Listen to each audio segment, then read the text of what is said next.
gente está aqui no canal Papo Bom com gente boa. E se você ainda não se inscreveu, corre que até aqui embaixo tem um botãozinho vermelho, inscrever, e é só clicar, ok? Não esqueça de curtir. Hoje eu tenho uma coisa super legal para contar para vocês. Eu tenho aqui ao meu lado Pedro Rocha, que é atleta de luta olímpica.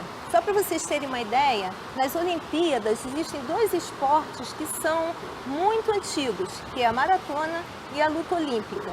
E a luta olímpica é datada, segundo os historiadores, em 704 a.C. Então eu não tenho somente um atleta do meu lado, eu tenho um gladiador. Pedro, super bem-vindo, tá? Então eu gostaria que você contasse um pouco da sua história, como é que começou, e até você, se você puder, explicar pra gente a diferença entre luta olímpica e grego-romana, né? Que tem uma pequena diferença isso. Eu comecei a treinar com 14 anos. Eu comecei a treinar, na verdade, jiu-jitsu com 3 anos de idade, que o meu irmão fazia. E comecei a treinar polo, aí logo depois conheci a luta olímpica com 14. Meu irmão fazia e falava muito da luta olímpica e eu já não queria um esporte muito coletivo, eu sempre fui dedicado, então sempre quis uma coisa que dependesse um pouco mais de mim. Uhum. E quando eu conheci foi meio que paixão à primeira vista, assim, gostei muito do esporte, já estava meio saturado de kimono, assim, essas coisas.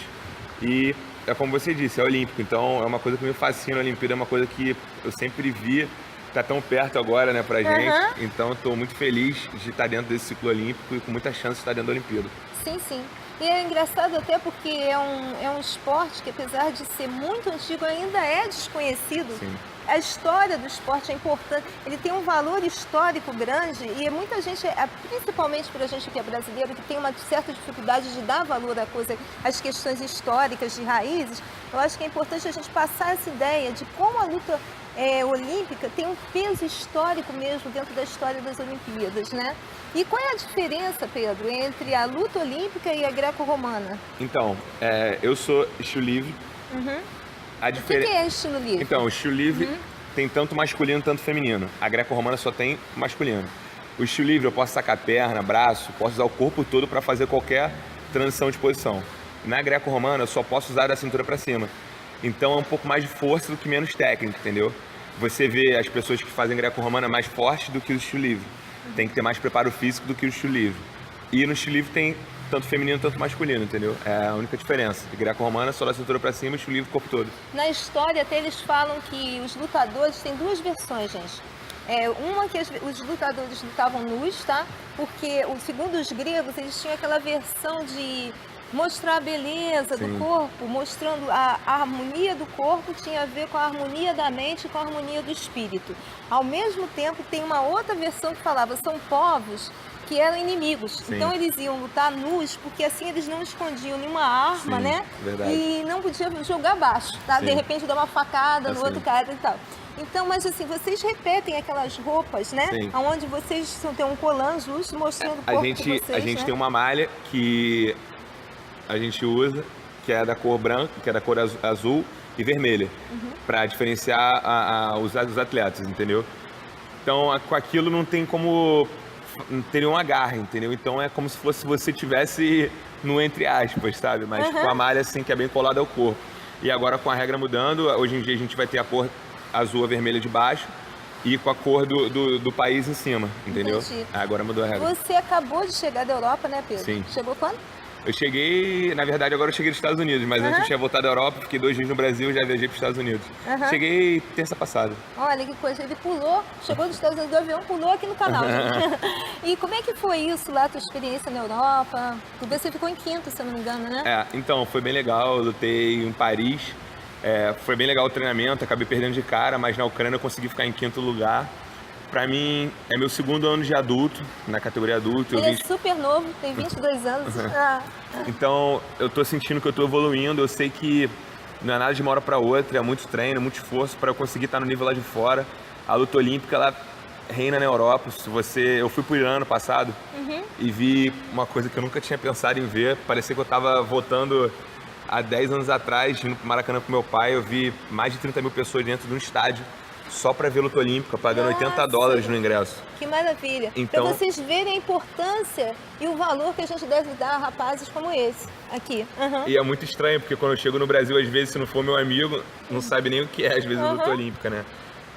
E quando eu chego na Europa, as pessoas ficam malucas, falando, pô, você é lutador e tudo mais, cara, você é sagrado e tudo mais. No Irã, então, é primeiro esporte, na Turquia, Azerbaijão, Rússia, então esses países de toda a Europa são muito bons.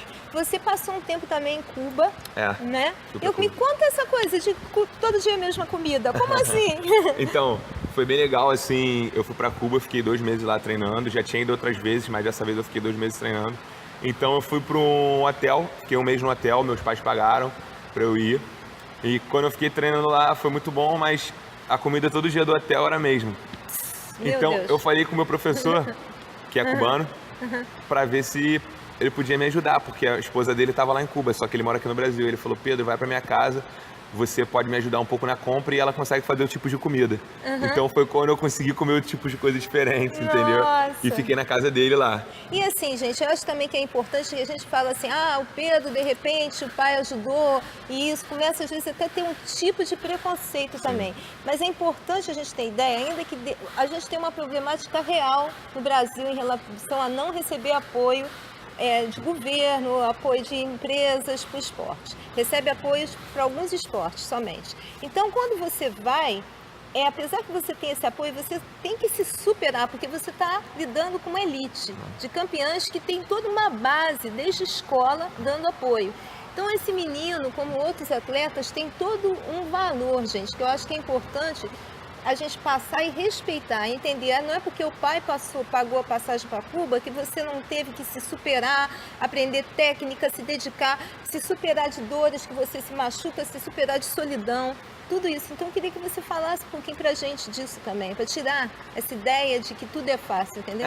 Então, foi muito difícil um pouco em Cuba, porque a comunicação é muito ruim lá, né? Mas eu já sofri muito preconceito, assim, porque na maioria das vezes o lutador, o jogador de futebol, ele vem de classe social mais inferior, né? Então eu falava, pô, o Playboy tá treinando aqui, pô, não sei o quê, pô, é riquinho, o que ele tá fazendo aqui? Eu nunca fui rico, sempre, na verdade, as pessoas tentam olhar pra mim, achar que eu tenho dinheiro, eu nunca tive dinheiro. Sempre fui uma classe social média, mas meus pais sempre me criaram com muito suor e trabalhando muito, entendeu? Minha mãe... Pô, só eu sei o que eu passei com minha mãe trabalhando, pô, perdendo noite, minha mãe tem buffet, então vendia bolo para pagar a inscrição no campeonato e tudo mais. Mas graças a Deus, com o meu suor, meu irmão também luta, a gente foi mostrando que a gente tinha nosso espaço, entendeu? Até porque, Pedro, se fosse assim, todo filho de milionário seria campeão olímpico. Com certeza. Entendeu? Eu acho que a gente tem que valorizar o atleta, não importa se ele veio de uma classe mais abastada ou se veio de uma classe mais simples, porque ali tem o suor dele, a dedicação, a perseverança, entendeu? E é isso que faz toda a diferença. Então, Pedro, eu gostaria que você passasse a mensagem para o povo brasileiro, que você quiser no seu coração. Também deixar assim, meu agradecimento, eu estou super grata, a tua disponibilidade. Pedro foi assim, uma pessoa que a gente falou, ele se dedicou a abrir o espaço. Obrigada de coração, tá? Pô, eu queria passar uma mensagem para vocês nunca desistirem do que vocês querem. É muito duro o caminho. Tô falando como atleta aqui, mas não pode desistir. Às vezes não vão ter pessoas para apoiar, vão ter pessoas para falar que você não vai conseguir.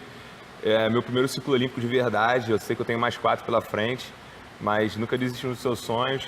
Eu tô correndo atrás do meu, sei que ainda falta um pouco para eu conseguir o que eu quero, mas nunca desista do que vocês querem, porque vocês podem conseguir. Show, obrigada.